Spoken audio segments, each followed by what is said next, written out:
Pada video kali ini, kita akan ngebahas mengenai robot TXT. Apa itu robot TXT? Apa dampaknya bagi SEO? Dan bagaimana cara mengelolanya? Penasaran? Yuk, simak semuanya dalam video kali ini.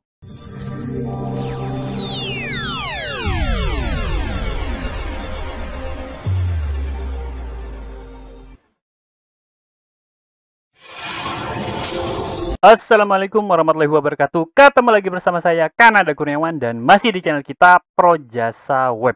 Pada kesempatan kali ini, kita akan ngebahas mengenai robot TXT dan berbagai hal terkait dengan robot TXT. Yuk, tanpa berlama-lama, mari kita langsung masuk ke pembahasannya. Oke, pertama-tama tentu aja kita harus ngebahas apa itu robot TXT ya.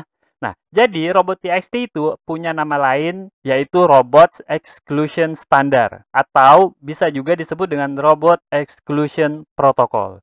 Nah, tapi biasanya supaya singkat orang menyebutnya robot TXT aja.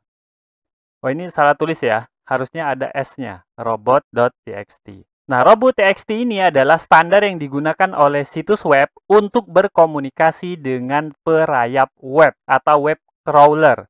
Kalau Google itu disebut dengan Google Bot biasanya, atau bot web lainnya. Nah, jadi robot TXT adalah file yang memberitahu crawler mesin pencari untuk tidak merayapi halaman atau bagian tertentu dari sebuah halaman web. Jadi teman-teman bisa ngeblok atau bisa melarang crawler dari mesin pencari kayak Google, Bing, dan lain sebagainya itu supaya tidak mengcrawl halaman tertentu atau bagian tertentu dari website teman-teman. Nah, tapi yang harus teman-teman ingat bahwa robot TXT bukanlah mekanisme untuk menyembunyikan halaman web dari Google. Artinya, kalau teman-teman udah setting robot TXT untuk menghalangi web crawler untuk mengcrawl halaman A misalnya, itu masih bisa dikunjungi. Itu bukan mekanisme untuk ngeblok, cuma memberitahu web crawler tentang kita itu nggak pengen halaman ini di-crawl gitu ya. Tapi kita nggak bisa ngebloknya dengan robot TXT. Ada cara lain untuk ngeblok bukan dengan robot TXT. Nah, jadi, kalau teman-teman pengen tahu di mana robot TXT itu, jadi teman-teman tinggal ketik aja domain teman-teman, kemudian garis miring robot.txt. Pakai S ya, robot, R-O-B-O-T-S, .txt. Di direktori utamanya ya, domain teman-teman, nah garis miring langsung robot.txt. Jadi, jangan cari di subfolder, karena walaupun ada di subfolder, robot TXT itu tidak akan bisa dijalankan. Hanya di root domain teman-teman. Oke, lanjut ya. Nah, sekarang apa manfaat dari robot TXT? Nah, jadi manfaat utama dari robot TXT itu adalah memblokir konten. Ada banyak sekali kemungkinan konten yang teman-teman mungkin tidak ingin konten tersebut diindeks oleh Google atau mesin pencari. Misalnya, teman-teman ada membuat versi staging dari website teman-teman. Tentu aja versi ini teman-teman nggak pengen diindeks oleh Google. Sayang kan gitu ya, bukan versi aslinya tapi versi staging yang diindeks. Nah, itu sebaiknya segera diblok dengan menggunakan robot TXT. Nah, kemudian kemungkinan besar kalau teman-teman websitenya itu adalah website e-commerce, tentu ada halaman terima kasih. Nah, tentu aja teman-teman nggak pingin halaman terima kasihnya ini menjadi bagian dari indeksnya Google gitu ya. Sayang kan, dan nggak ada manfaatnya gitu ya. Buat apa gitu kan halaman terima kasih kita indeks di Google. Bisa jadi itu dinilai Google sebagai halaman yang berkualitas rendah. Nah, kemudian bisa juga kalau teman-teman servernya itu kewalahan gara-gara banyaknya bots yang datang ke website teman-teman. Nah, jadi teman-teman bisa ngeblok sementara atau ngeblok bagian tertentu dari website teman-teman. Nah, jadi kalau Google Bot itu kan bakal sering datang kalau website teman-teman itu pertumbuhannya bagus dan banyak gitu ya, bagiannya banyak. Apalagi udah sampai ratusan ribu halaman gitu ya. Nah, tentu aja bisa jadi robot dari Google itu membuat server kewalahan. Nah, itu bisa jadi ada konten-konten yang tidak bermanfaat tapi tetap aja dirayapi oleh Google. Nah, ini harus teman-teman hindari dengan cara ngebloknya di robot.txt supaya servernya nggak kewalahan. Nah, kemudian ada juga halaman-halaman yang mirip. Nah, yang bisa jadi teman-teman nggak pengen halaman tersebut muncul di Google. Dan banyak lagi kemungkinan yang lain ya. Ada banyak sekali kemungkinan konten yang bisa diblokir dengan menggunakan robots.txt. Nah, tapi teman-teman harus ingat ya, file-file berupa audio, kemudian video, dan gambar yang teman-teman hosting pada website, jadi ditempatkan pada website teman-teman sendiri gitu ya, itu masih bisa ditautkan. Dan kalau ada orang yang menautkannya, tentu konten tersebut bisa dirayapi oleh Google. Nah, misalnya ya, video teman-teman itu teman-teman hosting di website teman-teman, kemudian diblokir pakai robots.txt. Nah, tahu-tahu ada website tetangga gitu ya, mengambil URL-nya, kemudian disematkan pada website mereka. Nah, tentu aja video tersebut masih bisa di-crawl oleh Google. Nah, begitu juga dengan audio dan gambar. Hal ini patut diingat ketika teman-teman melakukan pemblokiran menggunakan robot.txt. Nah, selain itu, kalau konten tersebut teman-teman blok pada robots.txt, konten tersebut masih bisa di-crawl oleh Google, tapi bisa jadi konten tersebut tidak memiliki meta description atau tidak ada deskripsinya. Jadi betul-betul hanya URL-nya. Nah, URL, kemudian title, dan kemungkinan title-nya juga di-generate oleh Google, dan deskripsinya itu tidak ada. Nah, kalau teman-teman menemukan hal yang seperti ini, bisa jadi konten tersebut secara tidak sengaja teman-teman blok menggunakan robot.txt. Nah, bisa dievaluasi ya kalau terjadi pada website teman-teman. Nah, selanjutnya manfaat kedua itu adalah mengelola crawl budget. Crawl budget seperti kita ketahui adalah jumlah halaman yang dapat dirayapi oleh Google di situs teman-teman pada hari tertentu. Nah, jadi jumlah crawl budget ini bisa berbeda ya setiap hari ya. Misalnya Senin itu bisa meng-crawl 1000 halaman, kalau Selasa bisa meng-crawl 980 misalnya. Nah, tapi biasanya untuk website yang bagus dikelola itu crawl budgetnya relatif stabil. Nah, kenapa itu penting banget? Karena tentu aja proses crawl itu bagian dari cara kerja mesin pencari ya, cara kerja Google. Diawali dengan crawl, kemudian dilanjutkan dengan indexing, dan diakhiri dengan ranking. Jadi kalau crawl budgetnya terganggu, tentu aja nanti proses indexingnya itu terganggu juga, apalagi proses rankingnya. Jadi akan bermasalah secara jangka panjang buat website teman-teman. Nah, selain itu, kalau teman-teman juga mengalami kesulitan dalam indeks halaman, nah bisa jadi itu masalahnya juga pada robot.txt yang secara tidak sengaja ngeblok. Nah, jadi manfaatnya cukup banyak ya, dan apalagi buat teman-teman yang mengelola SEO. Nah, kalau teman-teman mengalami kesulitan pengindeksan halaman, bisa jadi crawl budget teman-teman itu udah habis buat halaman-halaman yang nggak penting. Nah, jadi halaman-halaman yang nggak penting itu di-crawl oleh Google dan dimasukin dalam indeksnya. Tapi halaman-halaman penting itu justru lambat untuk diindeks. Nah, itu bisa jadi teman-teman evaluasi dan bisa diatasi dengan robot.txt. Nah, selanjutnya, mengapa robot.txt itu penting? Nah, tentu aja ya, udah kita bahas sebelumnya bahwa karena robot.txt ini bisa mengontrol proses crawl mesin pencari, semisal Google atau Bing dan yang lainnya. Nah, oleh karena itu, robot.txt itu penting banget buat teman-teman pelajari. Nah, tapi harus teman-teman ingat, menurut Backlinko itu sebenarnya setiap website itu tidak perlu file robot.txt. Nah, kenapa? Backlinko, buat teman-teman yang belum tahu Backlinko ini website tempat teman-teman bisa belajar banyak mengenai SEO ya. Yang nulis itu adalah Brian Dean. Buat teman-teman yang udah lama bergelut di dunia SEO, pasti udah kenal website Backlinko ya. Buat teman-teman yang pengen belajar, silahkan kunjungi Backlinko ini. Bukan promosi ya, karena saya dulu juga belajar di Backlinko ini.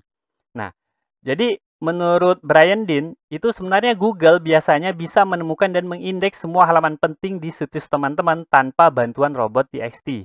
Nah, ini menurut pengalaman dia ya. Nah, kemudian Google juga secara otomatis tidak akan mengindeks halaman yang tidak penting. Nah, untuk memastikannya, teman-teman silakan cek jumlah halaman yang telah diindeks di Google Search Console. Nah, tinggal dibuka, kemudian teman-teman cari di situ ada informasi mengenai jumlah halaman yang telah diindeks. Nah, masalahnya kalau jumlahnya lebih tinggi dari yang diharapkan, nah maka disitulah teman-teman memerlukan robot.txt. Artinya, kalau jumlah halaman yang teman-teman harapkan itu terindeks itu ada 1000 halaman, terus tiba-tiba di Google Search Console ada 1500, nah itu berarti 500 halamannya adalah halaman yang tidak penting, atau justru halaman yang berkualitas rendah. Nah, hal itu kalau dibiarkan, itu dapat mempengaruhi kualitas situs web secara umum. Nah, jadi Google menilai sepertiga dari konten website ini itu adalah konten yang tidak bermanfaat gitu ya, tidak berkualitas tinggi. Oleh karena itu, secara general, website teman-teman dikatakan website yang berkualitas rendah. Bahaya banget kan? Oleh karena itu, teman-teman silakan mengontrolnya menggunakan robot.txt. Oke, sekarang kita pelajari apa batasan dari file robot.txt ini.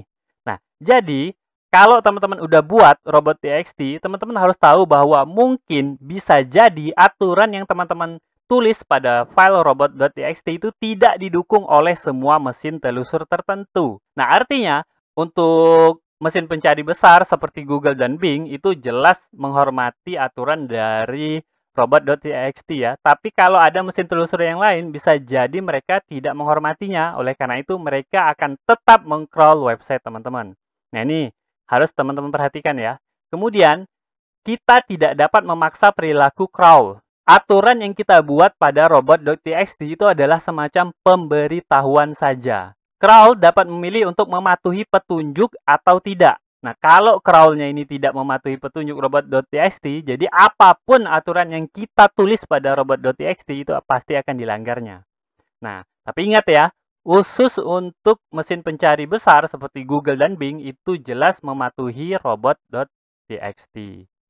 Nah, selanjutnya, crawl dapat menafsirkan dengan cara yang berbeda. Jadi, ada sintak-sintak tertentu yang ditafsirkan berbeda. Nah, jadi teman-teman juga harus pelajari secara lebih dalam sintak-sintak mana aja yang dipatuhi oleh crawl tersebut.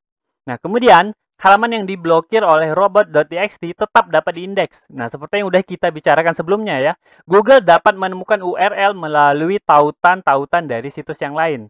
Walaupun dari situs kita itu tidak menautkan pada halaman tersebut, bisa jadi situs lain itu menautkan halaman tersebut, maka Google masih tetap bisa mengindeksnya. Nah, seperti itu ya, beberapa batasan dari file robot.txt. Nah, sebelum membuat file robot.txt, teman-teman harus mengetahui beberapa hal ini. Nah, jadi ini ya, teman-teman harus menggunakan editor sederhana. Jangan pakai MS Word. Nah, kenapa nggak boleh dipakai? Karena kalau teman-teman pakai Microsoft Word, maka filenya itu biasanya ditambahin karakter-karakter tertentu dan itu bisa dapat mengganggu aturan yang kita buat pada robot.txt. Jadi gunakan editor yang sederhana, kayak Notepad aja atau Notepad++ gitu ya. Nah, itu bisa digunakan untuk membuat file robot.txt. Kemudian, teman-teman juga harus pastikan file harus diberi nama robot.txt. Pakai S ya, robot.txt. Jangan sampai namanya salah gitu ya, nggak pakai S, maka tentu aja file itu tidak akan dapat berfungsi. Juga teman-teman harus ingat hanya boleh satu file robot.txt untuk satu website, nggak bisa dua. Nah, bagaimanapun caranya, yang dibaca oleh mesin pencari itu hanya satu robot.txt. Nah, kemudian file robot.txt harus berada di root. Misalnya, untuk mengontrol crawling di semua URL pada HTTP www.example.com, file robot.txt-nya harus diletakkan di root-nya ya. Jadi example.com/robot.txt langsung gitu. Jangan dimasukkan ke dalam subfolder lagi. Kalau teman-teman masukin di subfolder lagi, mesin pencari itu nggak bakal mencari di subfolder. Makanya mereka akan menganggap bahwa website teman-teman itu tidak memiliki file robot.txt. Jadi apapun yang teman-teman buat nggak akan dibaca oleh mereka. Nah, ini tadi ya, tidak boleh diletakkan di subdirectory. Nah, file robot.txt dapat diposting di subdomain. Nah, ingat ya, jadi subdirectory itu nggak bisa, sedangkan di subdomain itu bisa. Kalau teman-teman punya, misalnya kalau di Projasa Web itu ada news.projasaweb.com. Nah, kalau teman-teman buat di domain tersebut, maka robot.txt itu hanya mengatur di domain tersebut. Jadi domain utamanya tidak akan terpengaruh karena memang satu robot.txt itu hanya berlaku untuk satu domain. Nah, kalau teman-teman punya banyak subdomain, maka seluruhnya harus dibuatkan file robot.txt, masing-masing satu. Nah, seperti itu ya. Nah, sekarang kita lihat beberapa contoh yang diberikan oleh Google bagaimana cara membuat aturan file robot.txt. Ini ada beberapa ya, saya ambil langsung dari Google. Nah, ini contoh. Ini adalah contoh bagaimana melarang seluruh bot untuk mengcrawling situs teman-teman. Tinggal user agent titik 2, kemudian tanda bintang, kemudian disallow, kemudian garis miring. Berarti semuanya dilarang untuk mengcrawling website teman-teman.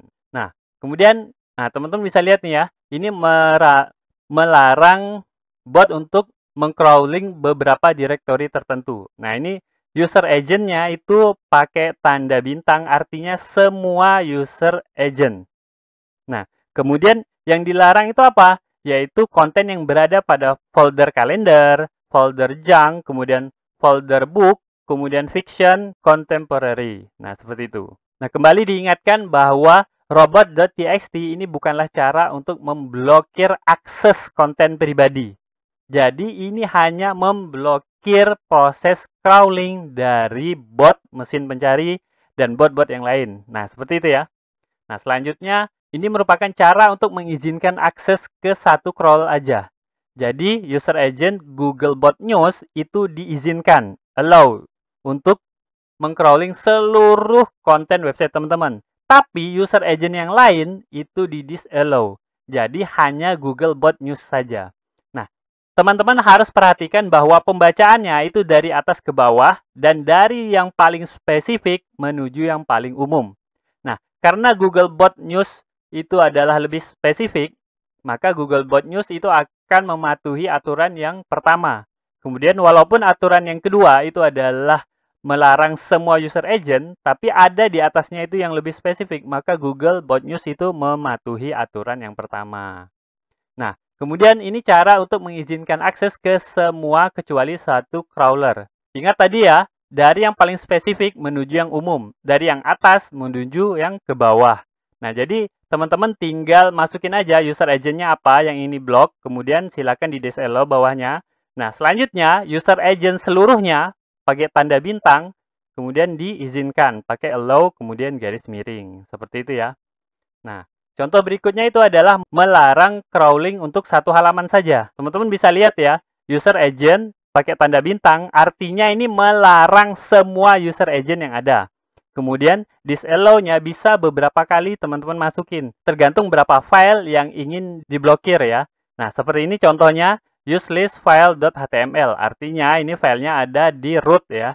Kemudian kalau ada file di dalam folder tertentu, maka tinggal ditulis aja foldernya, kemudian diikuti dengan nama filenya. Nah, selanjutnya, memblokir gambar tertentu dari Google Gambar. Teman-teman tinggal masukin aja Google Bot Image, kemudian disallow image garis miring doc.jpg. Nah, teman-teman tinggal masukin aja ya, kalau misalnya ada beberapa gambar, tinggal di disallow beberapa kali. Kemudian, teman-teman juga bisa memblokir semua gambar di situs teman-teman dari Google Gambar. Caranya, tinggal masukin user agent-nya Google Bot garis miring strip image, kemudian di disallow semuanya. Kemudian, teman-teman juga bisa melarang mengcrawling file untuk jenis file tertentu. Nah, misalnya user agent-nya Google Bot. Jadi khusus untuk Google Bot itu dilarang untuk mengcrawling file yang berakhiran GIF. Nah, seperti itu. Nah, itu bisa dilarang sepenuhnya. Atau melarang crawling semua situs, tapi mengizinkan media partner Google untuk mengcrawlingnya. Caranya gimana? Nah, itu tadi, karena dibaca dari paling atas, jadi kita bisa melarangnya seluruhnya, kemudian mengkhususkan pada bagian bawah media partner Google itu diizinkan. Seperti itu ya, beberapa contoh dari pembuatan aturan dari Google Bot. Nah, tentu aja semua yang saya sampaikan ini masih terlalu singkat, masih terlalu sedikit. Teman-teman silakan pelajari lebih lanjut pada konten-konten yang ada di internet. Atau kalau teman-teman penasaran, silakan tanyakan pada bagian komentar ya. Nah, oke, kita sampai kepada simpulan. Jadi, simpulannya bahwa robot.txt itu penting banget buat SEO. Jadi, teman-teman wajib mempelajarinya secara lebih lanjut untuk mengontrol proses crawling yang terjadi pada website teman-teman. Oke, Mungkin itu aja yang bisa saya sampaikan pada video kali ini. Semoga aja video ini dapat bermanfaat buat teman-teman. Dan saya akhiri. Assalamualaikum warahmatullahi wabarakatuh. Oke, seperti biasa, jika ada yang salah dari apa yang saya sampaikan, tolong teman-teman ingatin ya. Jangan sampai nggak diingatin, supaya saya dapat melakukan perbaikan pada channel ini dan pada diri saya sendiri. Dan jika ada pendapat yang berbeda, teman-teman bisa masukin ke kolom komentar, supaya kita bisa berdiskusi. Jika ada masukan, teman-teman jangan sungkan untuk menyampaikannya, karena saya sangat terbuka dengan segala macam masukan. Dan jika teman-teman memiliki usulan pembahasan, cantumkan juga di kolom komentar, supaya semua usulan teman-teman dapat saya wujudkan dalam bentuk video. Buat yang belum tahu, video ini adalah bagian dari program Akademi Projasa Web, tempat di mana teman-teman bisa belajar digital marketing secara gratis. Caranya mudah, cukup kunjungi projasaweb.com/akademi. Ada ratusan artikel dan video yang dapat teman-teman pelajari. Jika ada pertanyaan mengenai materi, teman-teman tinggal hubungi saya melalui email info@projasaweb.com. Gratis tanpa biaya apapun. Harapannya, dengan program ini, semakin banyak orang yang memahami digital marketing. Saya percaya jika semakin banyak orang yang paham digital marketing, maka ekonomi kita juga akan semakin baik. Yuk, dukung program ini dengan cara subscribe dan share video ini, serta mengunjungi Projasa Web Academy.